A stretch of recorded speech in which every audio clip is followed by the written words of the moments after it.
Doug, thanks for agreeing to meet me here on such short notice. My pleasure, Bob. Doug, as you know, I'm here because you believe something shocking and disturbing is going on in Washington right now. Something that'll catch the average American completely off guard and will be dangerous to their financial well-being. That's right, Bob. In short, I think that we're in line for one of the most drastic and draconian changes to the U.S. money system in history. It could be on a par with the creation of the Fed in 1913, or Roosevelt confiscating American citizens' gold in 1933, or Johnson taking silver out of the U.S. coinage in 1965, or Nixon devaluing the dollar and cutting it loose from gold in 1971. Doug, I've tracked your career closely since you wrote your best-selling book, Crisis Investing, back in 1979.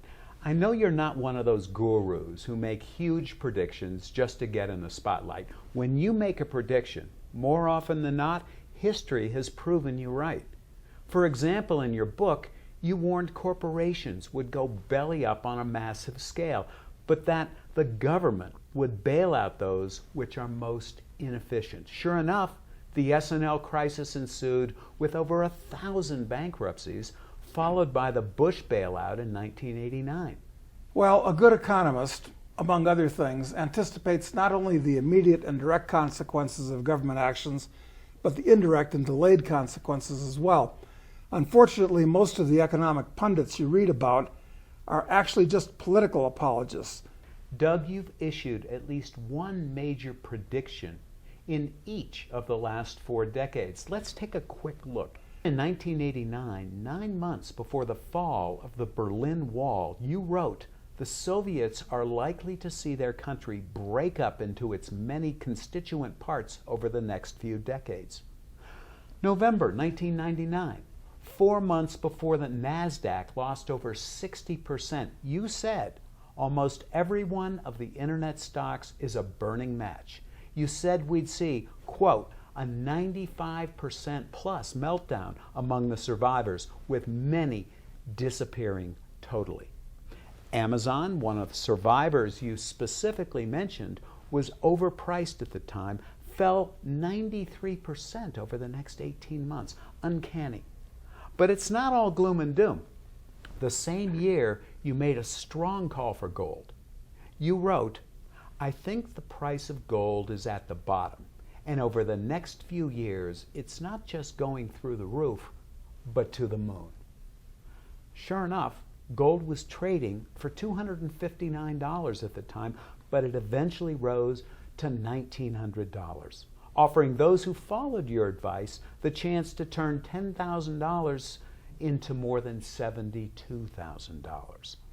Lastly, in 2005, 2 years before the housing crash, you issued this public statement. You said, "What's going on now in the residential real estate market is much like the tech bubble, but potentially much more serious than what went on in stocks a few years ago. The bubble is floating on a sea of debt. When it bursts, millions of houses will hit the market in distress sales." This was another warning that could have helped millions of Americans steer clear of disaster. Now, Doug, I'm not going to list all the predictions you've ever made, but these showcase why financial author Robert Ringer has called you one of the great prophets of our time, and why Simon & Schuster has stated you've never been wrong on one of your major predictions. Phil Donahue even once devoted a full hour-long show to your work. Today we're going to discuss the subject of your research firm's latest book, Surviving FEDcoin, which outlines what may be your most shocking prediction yet. If you're right about this, like you've been in the past, the consequences could be devastating for most Americans. The savings of millions could be drastically reduced, and it could spell the end of one of our most cherished liberties. Well, Bob, I don't have a crystal ball. I'm not a fortune teller, but I believe that in the real world, cause has effect and actions have consequences. So the key is to position yourself. Sometimes it takes a few years for the inevitable to become imminent. Okay, Doug, let's just dive right into it. It's crazy out there. Now, what is going on? I believe that we entered the Greater Depression in 2007. We entered, compare it to a gigantic financial hurricane. And what we experienced in 2007, 2008, 2009, 2010 was the leading edge of this gigantic financial hurricane. And now, for the last 6 years, we've been in the eye of the storm.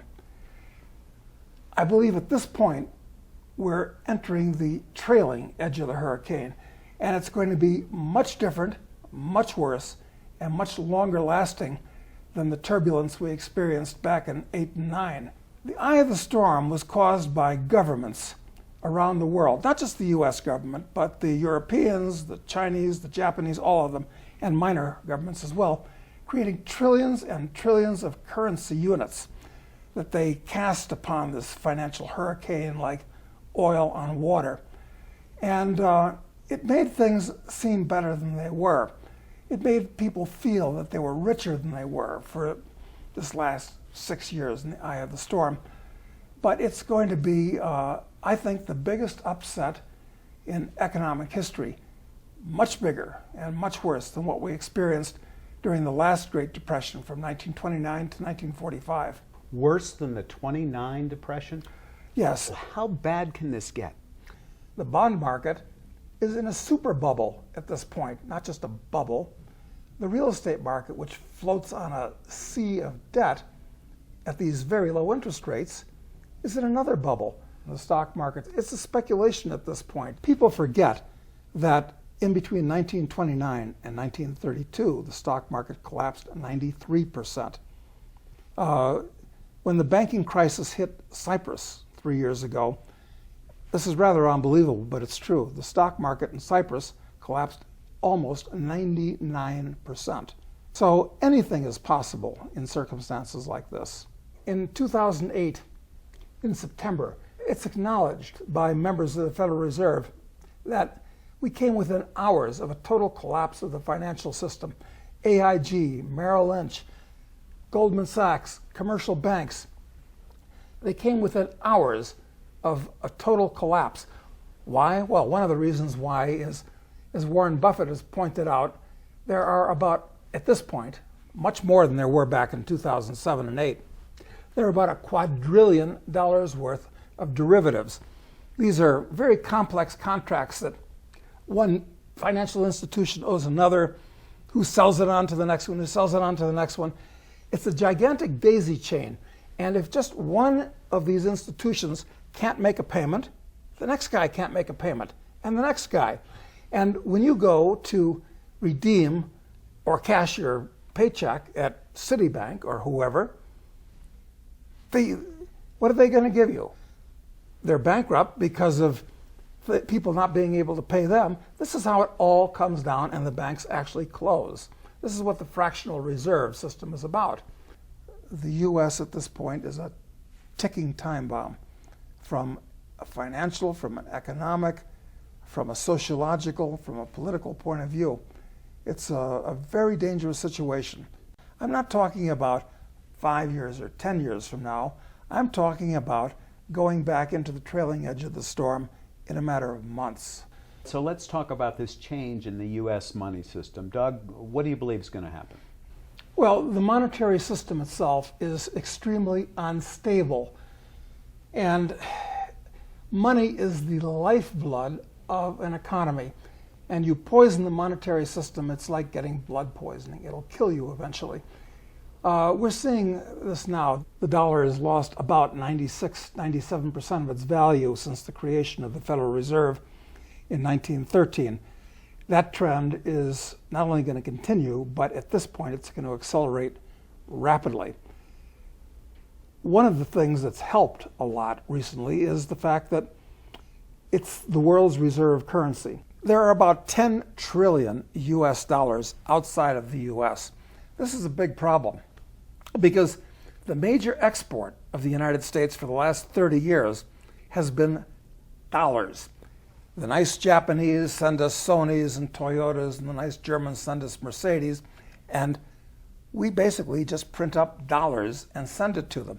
That's how $10 trillion got outside of the US. It used to be that just after World War II, all of the skyscrapers in the world, 80% of the aircraft production in the world, 80% of the automobile production in the world, 75% of the steel production in the world, 75% of the stock market value in the world. It was all in America. America was the end-all, the be-all. It was the king of the hill. Now, none of these things are true anymore. The standard of living of the average American peaked in the mid-1950s. Let's say 1959, when the 1959 Cadillac with its fins and twin bullet taillights came out.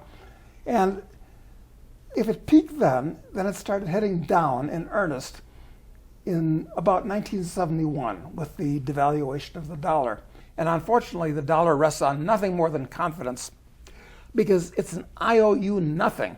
And the US government, make no mistake, is bankrupt. Its liabilities far, far exceed its assets. So when the confidence blows away, the first people to dump the dollar are going to be foreigners. And all those dollars, the 10 trillion abroad, are going to come back into the United States in exchange for what? Share certificates, titles to real estate, to companies, to real goods, to Boeings, to IBMs. And the dollars are going to come in. I mean, inflation could explode in this country. It's a very, very unstable situation from many points of view. So, Doug, a number of countries are already abandoning the dollar. I've read about a trade agreement. 25 countries recently struck deals to trade outside the dollar. China and Russia reached a $400 billion energy deal to trade outside the dollar. This is a trend that's in place right now, and you expect that to... It's a trend that's accelerating, actually, because at this point, when the Russians trade with the Chinese, which they do, what do they use? They use US dollars, but the US government is an enemy of both. They can see the illogic of trading with each other and having it clear through New York. At the same time, the Iranians trade with the Indians. A lot of big traders around the world that are using the dollar because it's kind of the world's currency. But that's going to end because none of them trust the dollar anymore. The dollar's got a half-life. It's an IOU nothing on the part of the US government, which the whole world increasingly sees is bankrupt. Social Security itself is bankrupt. 47% of the people in this country are net recipients of tax money from the government. Okay? Officially, 1/3 of all the US government's assets are student loans. Little known fact, about $1 trillion worth of them. Wow. I wonder how much of that particular asset is ever going to be paid back. Yeah. So it's going to reach its intrinsic value.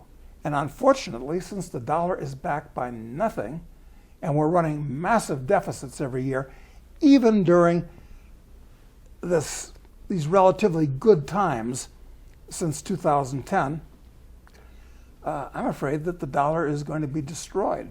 And this is a big problem for Americans that are saving in dollars.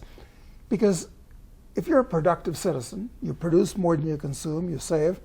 What do you save? You save dollars. And if the government destroys the dollar quickly, not just gradually as has been going on for decades, you're going to be out of luck. So you've got to do something about it. You've got to prepare for this eventuality. So from everything you've described, Doug, it sounds like our currency and the monetary system in general is in real trouble. It's in very big trouble. Look, during the entire 19th century, which was the greatest sustained period of growth in world history of any country in the United States, the dollar was completely stable. The dollar was defined as 1/20th of an ounce of gold. The price level was completely stable, even going down during that time, which encouraged people to save, which is a good thing. Then the Federal Reserve was created in 1913. Now, it made it possible for all kinds of strange things to happen in the banking system. That resulted, the creation of the Federal Reserve resulted directly in the credit collapse deflationary depression of 1929 to 1945. So, Doug, what do you actually see happening with the dollar? My thought is this, that understanding that the dollar is as unstable as it is, at this point, the Fed might try to create an alternative, and an alternative that's more under their control than the dollar and actually out of the traditional banking system. What would happen if the Federal Reserve created a look-alike dollar? Let's call it the FEDcoin. Perhaps based on the same technology that Bitcoin is based on. This is the blockchain technology where every transaction can be tracked from the creation of the Bitcoin itself. I suspect the next stage on the part of the government, since they've tried quantitative easing, can't do that too much more after creating trillions and trillions of these paper dollars, which are going to come out of the financial system and into the retail system, exploding prices. Zero interest rates, negative interest rates, huge distortions. That's going to come to an end. What are they going to do next as we enter the trailing edge of the hurricane and everybody will say, do something, do something? Well, what can they do? They've used their two major tools so far. My guess is they're going to come up with a completely digital currency called the FEDcoin, which will actually act as a parallel alternative to the dollar. It'll have a lot of advantages from the government's point of view. And as much as people seem to like Bitcoin, the public may accept it to start with. So, Doug, tell me about this FEDcoin. What's it going to look like? Is it going to replace the dollar? Well, this is a conjecture on my part. It's not going to be physical to start with. It's not going to be paper in any way.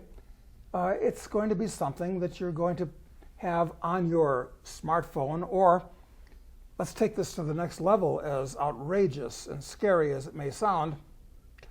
Maybe it's just going to be a chip that you put in your hand, where your bank account, your medical records, all these things, it'd be very saleable. People are chipping their dogs and their other pets today. Wear that chip yourself and carry all your information and your digital money right with you. You can't lose your hand, you might lose your smartphone. So that's the next step. I'm trying to stay one step ahead of what these people are doing. And at this point, we really are in between a rock and a hard place. I don't know what their alternative is. Well, Doug, it's not as far-fetched, I guess, as some people might believe. I think they have something going on in Japan right now for tourists and fingerprinting, fingerprints and stuff. You're right, Bob. Like that. Actually, reality is outrunning science fiction at this point. As of next year, tourists to Japan, when they enter the country, have to be fingerprinted, and their financial data for their credit cards and so forth correlated, so that this is actually happening in Japan, so that if you're a tourist in the country, you'll also have to use your thumbprint or fingerprint when you use your credit card. So no, the next step clearly is something along these lines. So, Doug, are you suggesting that actual physical cash could be banned here in America? I'm not sure banned is the right word, because there are going to be people that don't have smartphones, that won't want to be chipped, so forth. So there's room for social change, 5s and 10s and 20s, small change to buy a Starbucks coffee. But any serious cash, no, forget about it. It's on its way out. This is the latest version of the $100 bill that I've got here. Right. But do you remember not so long ago, it used to be a little round circle. I mean, they keep changing the $100 bill. I think in the last 10 years, we've probably had 3 or 4 different $100 bills. Maybe this is getting the public used to the fact that these things can change a lot and quickly. Actually, Larry Summers mentioned recently that he thinks that $100 bill you're holding in your hands right now should be abolished. He has. Larry Summers, a man with a high IQ who says lots of stupid and dangerous things. But he's in a position to see his notions enforced upon society. And I don't doubt that he will succeed. Because, up until 1969, $500 bills, $1,000 bills actually floated in the U.S. You didn't see them very often, but they were legal tender. They existed. Now they're completely gone. And I'll warrant that in 5 years, 2 years, perhaps even 1 year, you won't see these anymore either. As this cashless society sort of evolves from here, do you see a potential run on the banks? Sure. I mean, people have to be afraid of not being able to have cash. I mean, for some of the reasons you've mentioned. Exactly. And especially as the $100 bill is taken out of circulation, which is the next thing that's going to happen, try this. Go down to your local neighborhood bank and ask the teller to give you $5,000 in cash. First of all, she's going to fill out a suspicious activities report on you, which is rather discouraging against the concept of taking cash out. But I doubt if she'll even have $5,000 of cash in the bank. Banks aren't dealing in cash. They're dealing in checks and debits and credits on computer. Doug, I've heard that the Fed has admitted if there were to be a run on the bank, they don't have enough cash to meet that. No, of course not, because how can they print up hundreds of billions of dollars overnight so that when people go to their bank to cash their checks, they can be rewarded with $50 and $100 bills? It's not even technically feasible to do that. So somebody takes a check from his employer, puts it in the bank, can't get cash back. What's the bank going to do? Give him another check that he can't do anything with? So, Doug, I read somewhere that if all the cash that was needed to meet the obligations, the digital obligations that are in the bank, if you had to print that amount of cash, it would take 20 years to print enough bills to satisfy demand. Is that Those are right? the numbers that I understand, because printing up hundreds, forget about printing up 5s and 10s and 20s, it takes a long time. I mean, it's a complicated process. So if there was a run on the banks and people wanted cash, it would be physically impossible to give them enough cash. It would take years, it would take decades for the government to print up enough dollar bills, 20s or 50s or whatever, to give people what they want. Well, Doug, it sounds like the ordinary American is getting trapped. Oh, of course he's being trapped. I mean, historically, he could no longer use gold after 1933. Silver was out of the coinage in 1966. The dollar was completely unbacked by anything since 1971. Recent years, with things like FEDcoin and so forth, it's now almost impossible, as a practical matter, for an American to open up a bank or brokerage account outside the U.S. Look, the thing to remember is that cash is on its way out, not just in the United States, but all over the world. In Sweden, it's almost a cashless economy.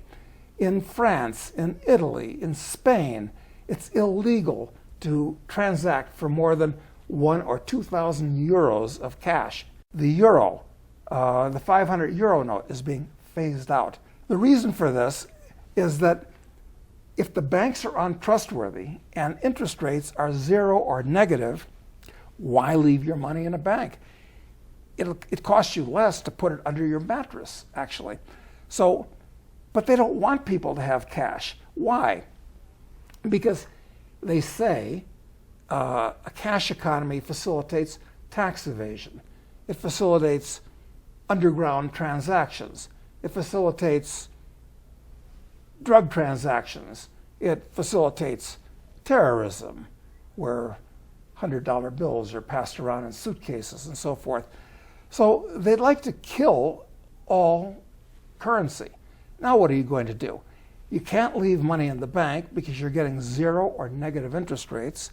The bank itself, where you're leaving your money, is unstable, illiquid, probably even insolvent. You can't have cash because the most that they're going to have in the future are 10s and 20s. So what are you going to do? I mean, you're really trapped at this point. Doug, we keep hearing more and more about these negative interest rates. Can you explain a little bit more what that means? Well, it's an extremely bad idea because it discourages people from saving, and saving is what builds capital.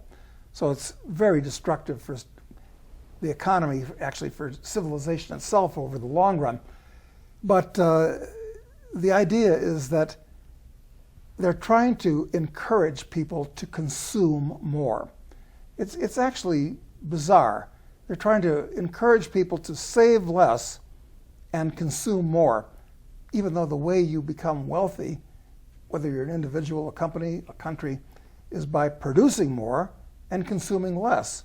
So it's a desperate effort to keep the current order of things from collapsing.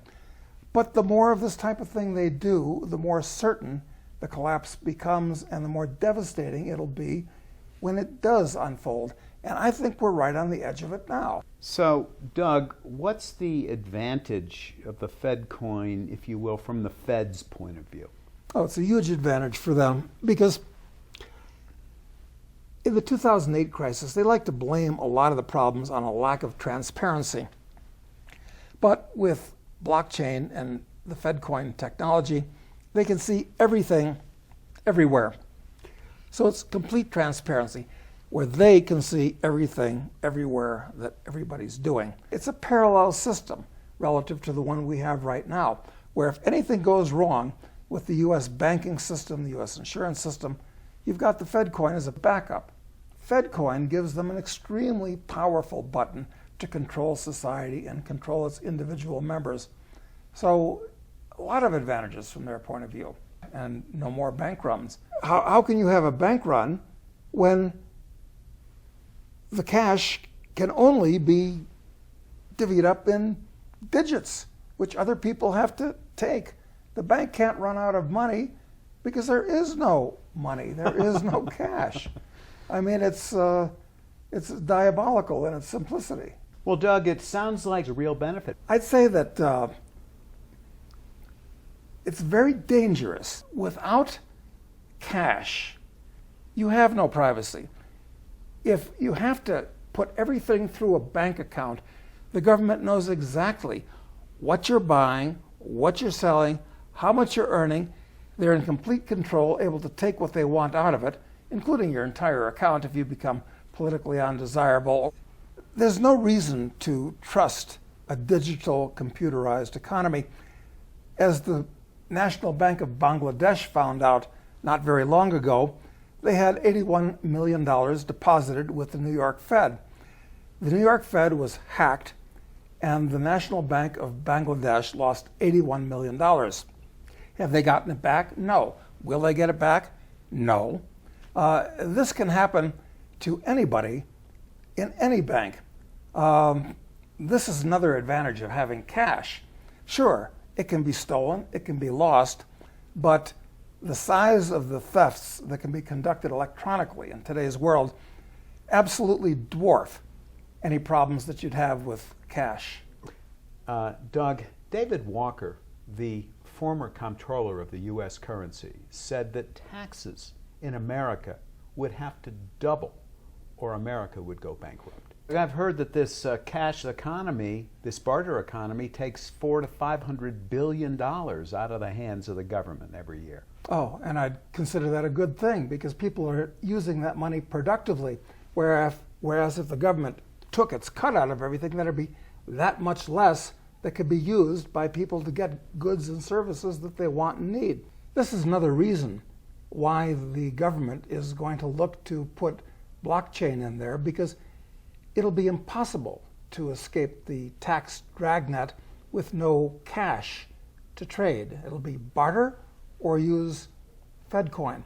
And actually, is that a good thing for the economy? No, it's a bad thing for the economy because people that are dealing in what's called the underground economy are actually providing useful goods and services that if the government extracts its 30 or 40% in taxes, which they'll be able to do now with FEDcoin, is going to hurt the economy, not help it. It'll help the U.S. government, but that's different from the economy in America. Dr. Ron Paul, the former presidential candidate and 22-year congressman, is a friend of yours, Doug, and he said that the cashless society is the IRS's dream: total knowledge of and control over the finances of every single American. Agree?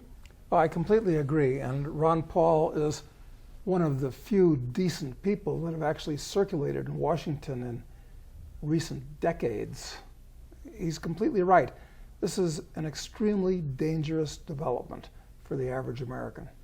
So how is the FEDcoin different than the digital money we already own in bank accounts? Well, right now, those dollars are a liability of the bank.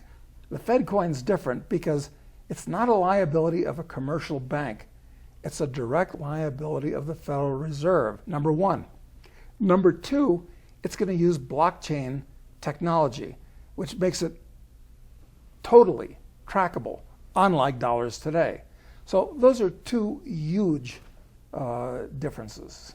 It's going to be sold as a safety thing because blockchain is much harder to hack than conventional digital technology.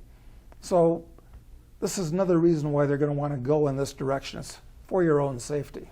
Well, that's a pretty scary thought. With a FEDcoin, you're talking about no privacy at all. Zero. That's scary.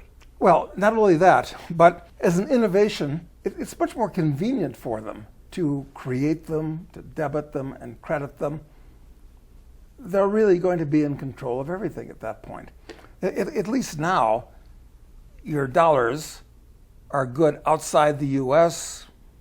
They're deposited in banks. You can get cash for them. If they take this to the next step during the next crisis, it's really complete control. These people believe that government control is the solution to a problem that they've created.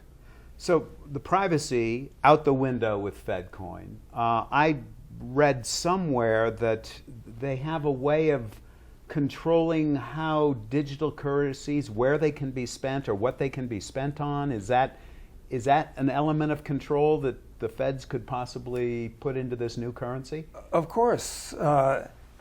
The computer can do anything. When you take your FEDcoin via your smartphone, or, and this is rather shocking, but the next step, instead of a smartphone, is everybody has a chip. And a lot of people like it. Hey, I've got a chip. I can't lose my wallet. I mean, it's all right here. I mean, I'm permanently identified. It's very convenient. It's very stupid from a personal freedom point of view. But at that point, it can be used under this scanner. Can't be used under this one. It's all computerized. It's nothing. It's not a cosmic breakthrough at this point. So, Doug, this blockchain technology you've said is going to give the government incredible control. Can you give me an example of what you're talking about? It's like an anti-cash. If I've got a $100 bill in my wallet or a bunch of 10s and 20s, I can spend them on anything I want, with anybody I want, and nobody knows. With blockchain, I can only spend that money to somebody else who's got a receptive smartphone or chip, and they know exactly who's getting the money and what it's being spent for. And it can be programmed so that certain transactions can't take place, or transactions with certain people or stores or whatever. So you're pretty well blocked in. I mean, for all I know, they might decide that under your Obamacare or whatever comes about after it, you're too fat. You can't buy sugar. But if you can't buy sugar, who can buy sugar? I mean, how are you going to pay the other person to buy sugar if you want sugar? You want ammunition for your gun? Well, maybe you can't buy it. How are you going to get it? How are you going to pay for it? This is a real personal freedom problem. And it's going to be sold to the American people under the guise of convenience and safety and fighting drugs and fighting theft and fighting crime and fighting terrorism and all the usual nonsense. But it's going to be devastating to freedom and economic progress in this country. I can see how it might be sold, for example, if you limited, say, a 16-year-old's a FEDcoin account from buying alcohol. I mean, that could be sold as a real benefit. We can enforce the liquor laws. Well, sure, you can disguise a lot of things as benefits. But how is a 16-year-old going to get something that he or she wants if they can't buy it? Maybe they'll have to barter. I don't know. Maybe instead of buying something, maybe they'll sell their body in order to get something. Because you'll have to barter to get around using FEDcoin. So there's all kinds of unintended consequences.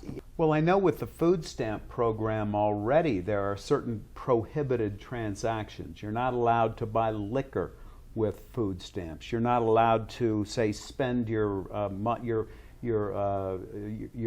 electronic debit cards in strip clubs. I know that's a law in some states as well. So this just seems like a further extension of government control on individual behavior. Absolutely. They'll be able to prohibit anything without even passing a law, quite frankly. If your FEDcoin smartphone or chip isn't programmed to let you buy that, how are you going to get it? You don't have cash anymore. Yeah, so who needs a gun registry, right? Well, exactly. So no point in dealing with all these pesky Second Amendment laws at that point. You do an arabesque around it. This is sounding very Orwellian, and I just wonder how, when the Fed launches this thing, how are they gonna sell this to the public? I mean, what's the pitch on this? They'll sell it as convenience. Okay. It's easy. They'll sell it as security. You can't lose your wallet. Safety. They'll sell it as patriotism, helping the government get the economy back under control. And the average person basically does what he's told. I mean, as I said earlier, even using the language that the government chooses, instead of inflation, it's quantitative easing. No problem. I mean, people, the average guy, sad to say, has so little grip of basic economic theory. And I'm afraid that that's true all the way up to the people in the top, or in the very top echelon of the Federal Reserve, that they can really get away with anything at this point. You know, back in 1968, a guy named McGovern ran for president of the U.S., and he came up with a cockeyed idea. He was a Democrat, of course. And his idea was, we ought to deposit $1,000 in everybody's bank account to stimulate the economy. Well, it was a laughingstock thing back then. But now, a lot of well-known legitimate economists are saying we ought to have a guaranteed income for everybody in the country. And something like a new currency, a FEDcoin, issued directly by the Fed, where you don't have to trust a bank which may be bankrupt, I think that's on the way, actually. Something that could supplement Social Security. Not everybody has a bank account with a commercial bank today, right? But everybody's got a Social Security number, and they could all have an account directly with the Federal Reserve, which people think, hey, that can't go bankrupt. They actually make our money. It'll be quite easy to reach out to everybody on their smartphone and give them a FEDcoin account with the Federal Reserve and distribute the helicopter money in a fair way. So, Doug, it sounds kind of like Social Security 2.0. Well, that's very much the case. It's following up a massive disaster. Social Security is a Ponzi scheme, and why not follow it up with an even bigger one? Social Security itself is bankrupt. I don't know where they're going to get the dollars to pay that off. So perhaps they can do an arabesque around the problem by issuing a FEDcoin account to everybody to substitute and keep down the number of dollars by having an alternative parallel currency where these obligations can be made good directly with accounts with the Federal Reserve, the issuer of the currency, ruling out bankrupt insurance companies, bankrupt commercial banks, for that matter, a bankrupt Social Security system. So what are they going to do? At this point, they've shot all the arrows in their quiver. They've printed up huge amounts of money, They have reduced interest rates to zero. In fact, at this point, there's about $13 trillion of government bonds around the world that have negative interest rates, where forget about the inflation losing value, eating the value of your money. You have less money at the end of it. It's absolutely insane. It's bizarro world where things are turned upside down. It's like the last arrow in their quiver that I can see at this point. So Doug, is this FEDcoin something that's going to replace the US dollar, or will it exist alongside the US dollar, so you'll in effect have two currencies? This is the $64 question. It's hard to say how it'll work. To start with, I suspect it's going to be a parallel currency, perhaps usable just within the US, which in effect would be a form of foreign exchange controls, even more effective than the inability of Americans to open up foreign bank and brokerage accounts today. But in the event of a serious problem with the dollar for a lot of reasons, or the banking system for a lot of reasons, it provides a parallel currency, an alternative directly dealing with the issuer itself. I think it's a near certainty that they're going to do something like this, and soon. Doug, this is an interesting theory, but is there any evidence that the Fed is actually looking into this at this point? There actually is. There have been a number of statements by everybody from Janet Yellen on down that this blockchain technology, which is in back of Bitcoin, they consider it viable, they want to use it. And this is unusual in a way on the part of the government. Usually, when a new technology of any type comes out, whether it's the horse or the gunpowder or the printing press, the government doesn't like these things, these innovations, because they take power away from whoever controls it, the establishment. The status quo, right. Exactly, changes the status quo and gives power to the common man. All these things have liberated the common man. The computer revolution, the internet, is a perfect example of this. But in this case, the situation is so serious, I think the government wants to co-opt this technology, to get in front of this technology. And since it's already been legitimized, the idea of Bitcoin and blockchain technology, I think the next step is that you're going to find the Federal Reserve itself offering FEDcoin, which is very convenient for them, because with that, they can designate exactly how those FEDcoins can be spent. They know exactly who gets them, what they're used for, and so forth. And if there's ever a serious problem with the dollar, for instance, with the trillions of dollars outside the U.S. flooding back into the U.S., it can act as an alternative currency, which, at least for a while, will have some semblance of confidence. So it sounds like a way to shore up the money system. But it's pretty unstable. They've used all the monetary tools that they know exist. This is the only thing that I can think of to further shore things up. They've been talking about it. Nobody's been listening. It's an outrageous idea, but it's going to happen. It gives the government more control, and that's what the government needs and wants and thinks is a good thing, quite frankly. No, of course they're going to do this. You've got to get ahead of the situation. Doug, we'll talk about how you can protect yourself in a moment, but first, I want to get a sense from you for when this is going to be happening. Surely we're talking multiple years, maybe even decades before this comes about. I think not, Bob. I think that since we're going into the trailing edge of this gigantic financial hurricane now, so we're not talking about decades or years, we're talking months, or for that matter, depending on when somebody views this, it could be a matter of weeks. I mean, there's a certain amount of urgency, not just importance, but urgency in doing this. I think it's happening right now. In Canada, they have something called Project Jasper, which is their own version of this.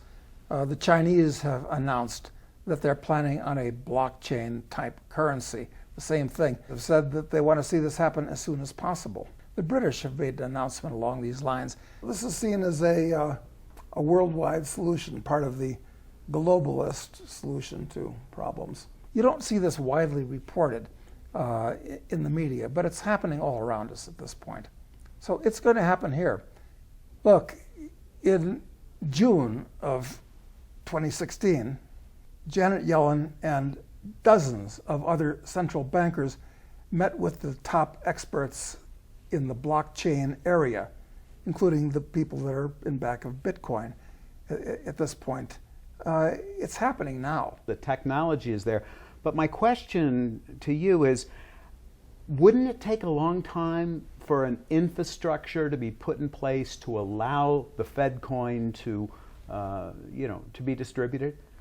Actually, the infrastructure is there right now. It's there right now? In other words, if the U.S. government needed currency to redeem people's demands for their money at a bank, they couldn't possibly print up enough currency quickly enough. That's out of the question. However, today almost everybody, except the very bottom of society, everybody has a smartphone.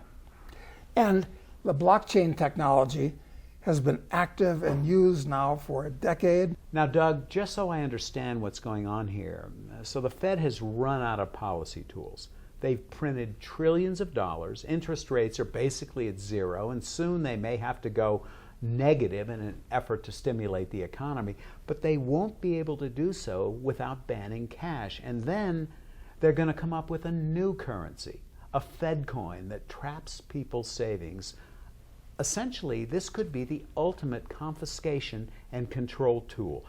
Do I have that right? Bob, you're absolutely right. The most important thing to remember is that the paper dollar, the $100 bill, the $50 bill, currency itself is on its way out. It's going to be replaced strictly with digital money, as is happening in other places in the world right now.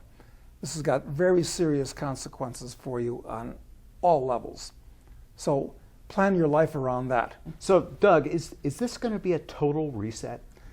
Bob, I hate to say something that sounds radical and even outlandish, but this could not just be the biggest thing since the last depression.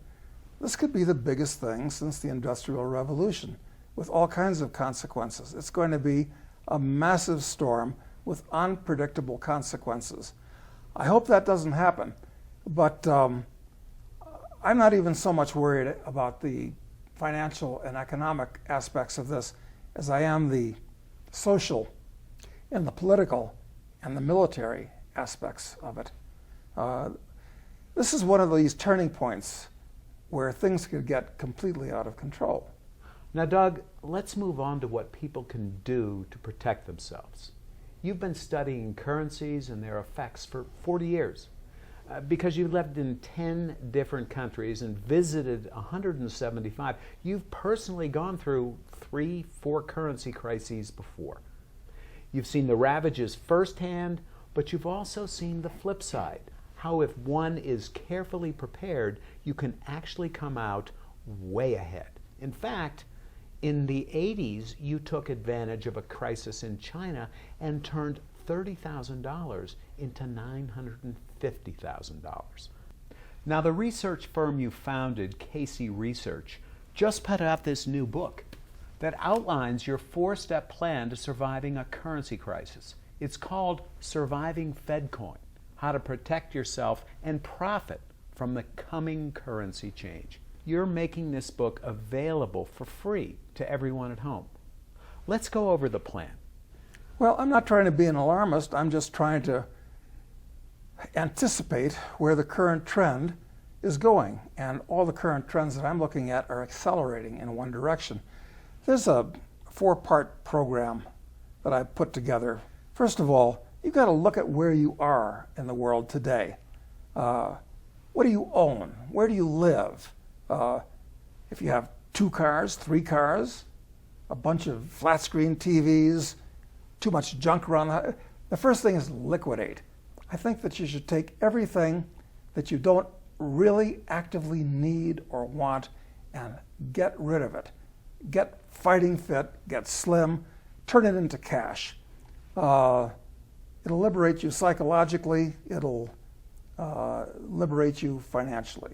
It's also true of stocks that might be in your portfolio that your broker put there and you forgot why you owned them. And certainly bonds, which are in a bubble, worst thing you could own right now. So liquidate is the first thing. So, Doug, I understand in the book there are 4 sectors in the stock market that you specifically think investors should be avoiding as we move forward. Yeah, you're absolutely right. There's some things that you should avoid like poison. On the other hand, you can take advantage of them as a speculator by going short these things. They crash, you win. Okay, that's step 1. Step 2? Step 1, you're going to want to create. What do you know? What people do you have contacts with? What knowledge can you sell to others? You've got to create. It's not enough just to have the assets that you have. You've got to look at the job that you're in. You've got to look at your entire life situation. And that's what I call the create stage. Then number 3, perhaps from our point of view now, the most important parts of that are the consolidate and speculate part of this. And by consolidate, I mean look at where you should be. Your financial assets, stocks, bonds, your IRA, your HR-10 plan, your bank accounts, and so forth. Get them in the right places, in the right kind of assets. Take control of this, because most people just float along one day to the next, and then all of a sudden 2008 happens again, except this time different and worse, and they're in the wrong position. So after you've liquidated, you've got cash, you've got less liabilities, less obligations, now you're going to consolidate and get things together, get organized to get off on a new foot. So consolidation means taking that cash that you got in the liquidation stage, and I'd do 2 things with it. I'd keep a lot of it in cash, and I would buy gold and silver, coins in your own possession, physically, that you own. So, Doug, expand a little bit on your thinking about why cash is so important right now. I mean, if you don't want to be completely transparent, to use a currently fashionable word, to these people that want to control your life, cash allows you to remain anonymous. The ability to transact in cash gives you privacy. And privacy is one of the big differences between a civilized society and a primitive society. In a primitive society, in your little dirt hut village, you have no privacy. Everybody can look through your window or pull back the flap on your tent. You have no privacy. Everybody can hear everything, see anything. This is one of the marvelous things about modern civilization, is that you have privacy. Look, one reason for buying things with cash now is that it may not be possible to buy those things with cash later.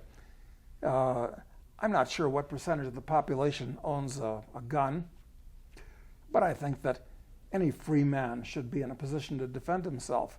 You'd better buy them now, while it's possible to do so for cash. Right. So this is a very, very serious thing, not just financially, but from a personal freedom point of view as well. So, Doug, how much cash do you suggest keeping on hand? Well, one of the problems in the U.S. at this point is that the average guy can't even lay his hands on $400 overnight if he needs it. You might recall an article in Atlantic Magazine a few months ago. I thought it was interesting because it was a mainstream magazine that said that the average American today, or by that they meant about 40% of the country, would have to borrow money to handle an unexpected $400 expense. Yeah, I read that. That shocked me as well. That's pretty close to the edge. So the whole country is very illiquid. When everybody else is illiquid, you want to be liquid. So I think that you ought to keep several $1,000s, and if you're watching this right now, that should be doable. So, Doug, you're suggesting that people hold on to several $1,000s in cash, and but what happens if the $100 bill is banned? These things are just going to go out of circulation, but they'll still be accepted for a good long time. And you might be better off not having hundreds anymore, but having 20s and 10s. Now it's true, that's going to be a bulky little package, but that's the way things are going. In Argentina, when you bought or sold a house, you did it with pesos. And when you bought or sold a house, you'd have a suitcase full of pesos, which would be counted out at the notary's office. So I hope we don't get to that here in the U.S. And Doug, I understand that the book contains or reveals the best place to store cash, which I guess will be a surprise to many readers. Well, there are clever places and not so clever places to keep actual currency cash. So we go into those things. Some of them are not very obvious at all. And let me add something about consolidate. I think that at this point, it's important that you build your portfolio of gold and silver coins, physical coins, in your own possession. I think that's very important. Most Americans don't have any gold or silver. I would much rather have, if I'm going to keep anything in my pocket, a gold coin like this one. It's not going to lose value, and relative to this paper, it's going to go up.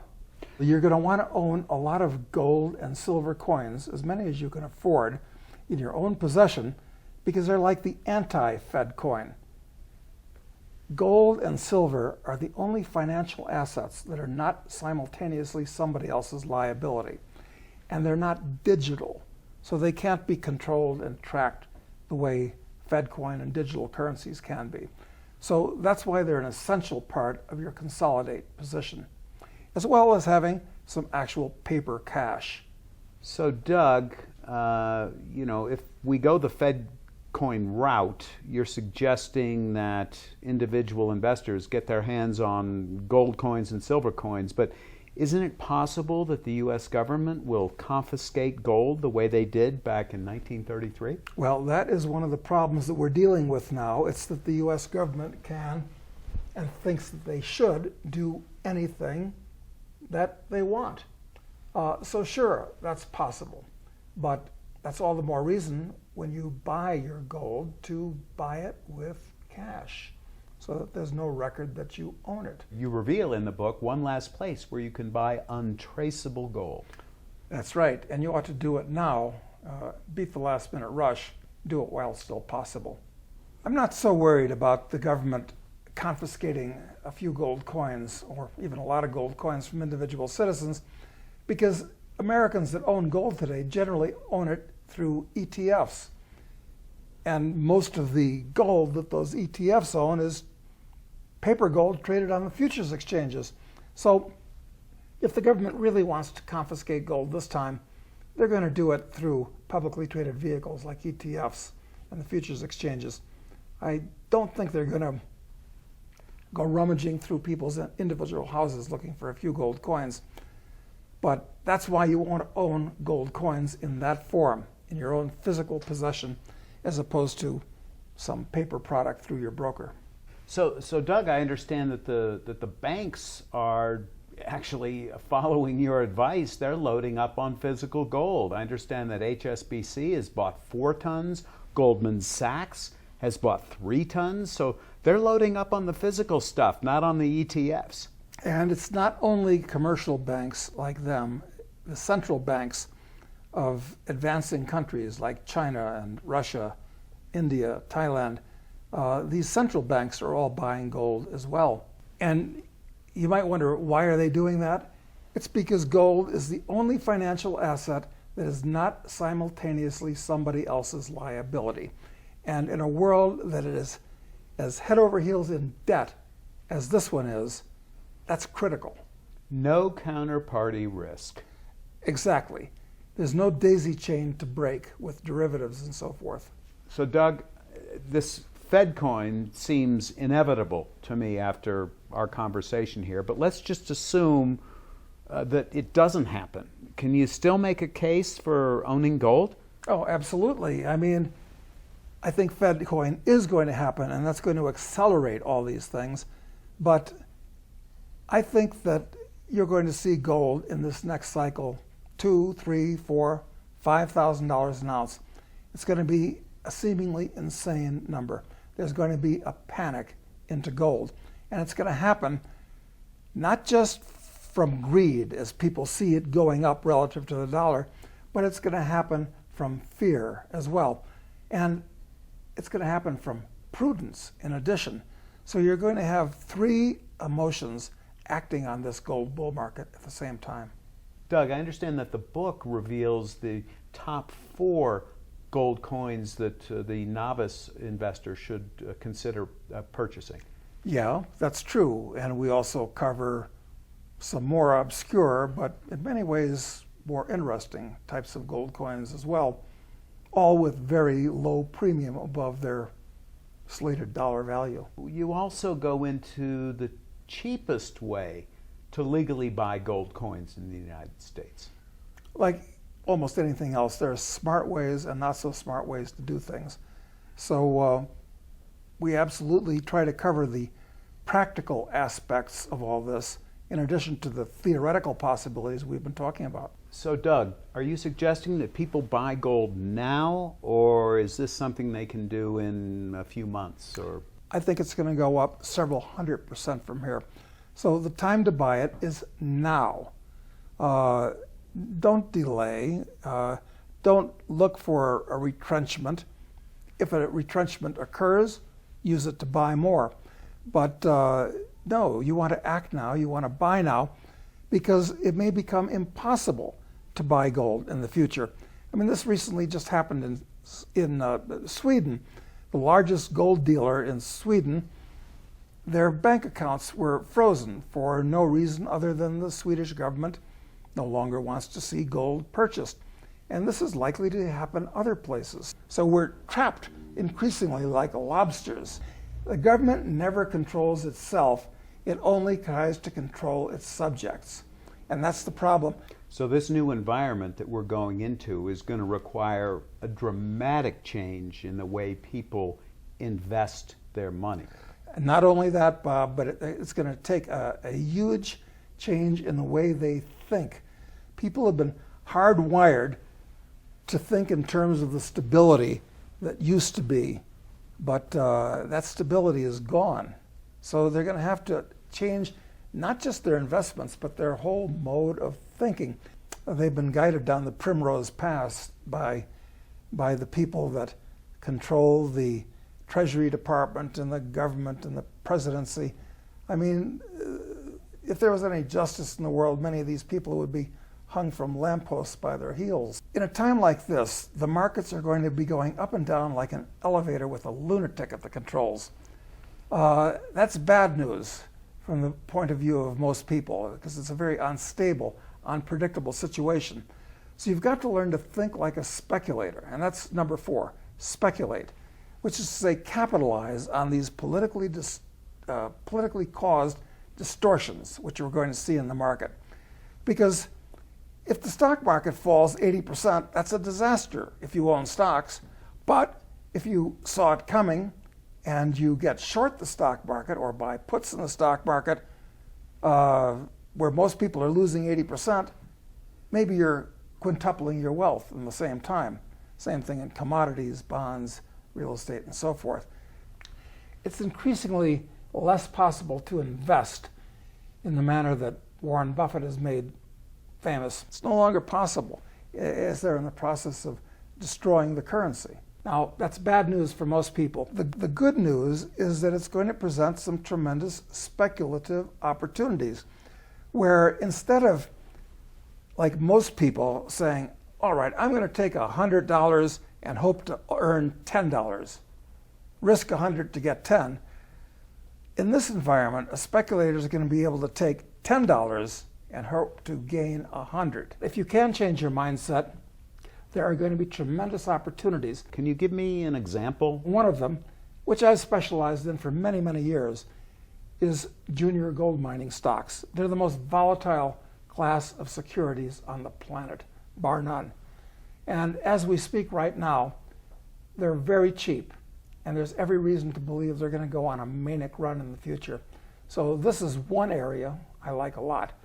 But I watch all the markets all around the world and all the stocks here in the US. So there'll be many others, but that's one I'll draw to your attention at the moment, which are not good investments typically, but are fantastic speculations from time to time. And we're in one of those periods right now. We in are. your estimation. We are. Since 1971, when the dollar was taken off of the gold standard, there have been 6 or 7 massive bull markets in gold stocks where they'll run up 1,000%, lose 95% of their value, run up 1,000% again. And right now, they've just come off one of the worst bottoms in the last 40 years. And I think that they're going to go to one of their highest peaks in history in the years to come. And if gold does what I think it's going to do, these stocks could go as a group 1,000%, which they've done many times in the past, incidentally. And some individual stocks could easily go 50 or 100 times, which incidentally, many of them have done in the past. So I think that these last 2 things that I mentioned are very important: to consolidate with gold and silver and learn to speculate. And I think at this point, one of the surest speculations, nothing certain, is junior gold mining stocks, which are very cheap as we speak. Now, you founded Casey Research, your investment research firm, almost 40 years ago. And each month, your lead analyst, E.B. Tucker, writes, with your oversight, the Casey Report. I understand this is your main publication that's currently read by tens of thousands of readers each month. As part of this special presentation, not only are you letting readers at home get a free copy of the new book your research firms just put out, Surviving FEDcoin, How to Protect Yourself and Profit from the Coming Currency Change, you're also letting people at home try out a 1-year subscription to the Casey Report with no risk and at a substantial discount. We've talked about just a small part of what is almost sure to happen, and only in the near term, but that's just step 1. There's a great deal more to be said. The Casey Report is the best place to track the rest of the story, as they say, and EB and I will stay on top of the situation as it unfolds, and we'll tell you what we believe you should do. Today, Doug Casey revealed what may be at stake for Americans if a new digital currency like FEDcoin is implemented. It could mean the end of financial privacy, total government control, and even the outright confiscation of our savings. But Doug and his team at Casey Research aren't standing still, waiting for the catastrophe to hit. They've put together a special FEDcoin survival kit to reveal the steps they're taking right now to protect their savings. It's a roadmap they believe everyday Americans can follow, not only to ensure they keep what's theirs, but also come out ahead. The first part of the kit is their brand new book, Surviving FEDcoin, How to Protect Yourself and Profit from America's Coming Currency Change. Inside the book, you'll discover the single most important phone call you can make. It could save you up to $25,000 if you own stocks. The 4 most dangerous investments in America right now. The last and surprising place to buy untraceable gold, as well as the 4 top coins to buy. The number 1 place to hide your money.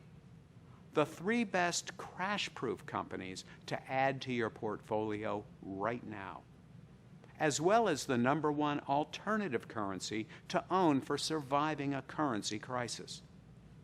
Next is the special report on the cheapest legal way to buy gold in America today. This loophole, which lets you save up to 87% on gold coins, is a Casey Research exclusive. And then there's the 1,000% secret, the special report on how you can take advantage of the speculation of the century. It's no secret, Doug Casey is one of the best speculators on earth, having made enough money to own a penthouse in Buenos Aires, beachfront property in Uruguay, and a $20 million ranch in Aspen. In the 1,000% secret, you'll learn about the one specific investment he and his team of researchers believe will go up tenfold in the next 2 to 3 years. Last is the special report on America's number 1 tax loophole. This details a unique 100% legal way for most people to drastically reduce their tax bill without having to move outside America. At the bottom of this video, you'll find a special link. When you click this link, you'll find out how to claim the full FEDcoin survival kit, including the new book on surviving FEDcoin and the 3 special reports for free. There may be little time before this currency change takes place. And remember, Doug Casey has a history of being right on shocking predictions. He predicted 9/11, the dot-com collapse, and the housing crash. And as one journalist said, Casey anticipated the savings and loan collapse and the end of the gold boom. After listening to Casey, it seems clear to me the Federal Reserve has run out of options, and something like FEDcoin will be upon us soon. I recommend you take the proper steps to secure and protect your family's finances today while there's still time. This has been Bob Irish. Until next time.